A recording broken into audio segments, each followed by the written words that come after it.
اللہ تبارک و تعالیٰ نے قرآن مجید میں بہت سے واقعات اور قصے بیان فرمائے ہیں، ماضی کے حوالے سے بھی، جیسا کہ گزشتہ اقوام کے قصے، پچھلی امتوں کے حالات اور انبیاء کرام علیہ الصلوۃ والسلام کا تذکرہ، اور مستقبل کے حوالے سے بھی، مثلاً قیامت کے قریب پیش آنے والے چند اہم واقعات کا تذکرہ قرآن مجید میں ملتا ہے، اور بہت سی پیشن گوئیاں بھی قرآن مجید میں موجود ہیں۔ اور اسی طرح نبی کریم صلی اللہ علیہ وسلم نے بھی احادیث میں بہت سے واقعات اور قصے بیان فرمائے ہیں۔ اگر یوں کہا جائے تو بے جا نہ ہوگا کہ قرآن و حدیث کا کچھ حصہ واقعات اور قصوں پر مشتمل ہے، لیکن قرآن و حدیث کے یہ واقعات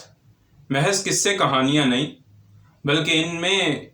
علم و حکمت کا بڑا خزانہ پوشیدہ ہوا کرتا ہے، اور ان میں دانائی کی بڑی باتیں چھپی ہوتی ہیں۔ اور ان واقعات کا اصل مقصود عبرت و نصیحت ہے کہ آدمی ان واقعات کو پڑھ کر یا سن کر نصیحت حاصل کرے،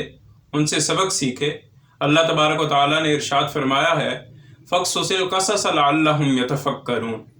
سو آپ یہ واقعات بیان کیجئے تاکہ لوگ غور و فکر سے کام لیں۔ اسی لیے میری آرزو ہے اور ارادہ بھی کہ قرآن و حدیث میں جو واقعات بیان کیے گئے ہیں ان کو مختلف اوقات میں مختصر اور جامع انداز میں بیان کیا جائے، تاکہ اولاً تو کہنے والے کو اس سے نصیحت اور سبق حاصل ہو، اور پھر سننے والے بھی اس سے فائدہ اٹھائیں اور نفع محسوس کریں۔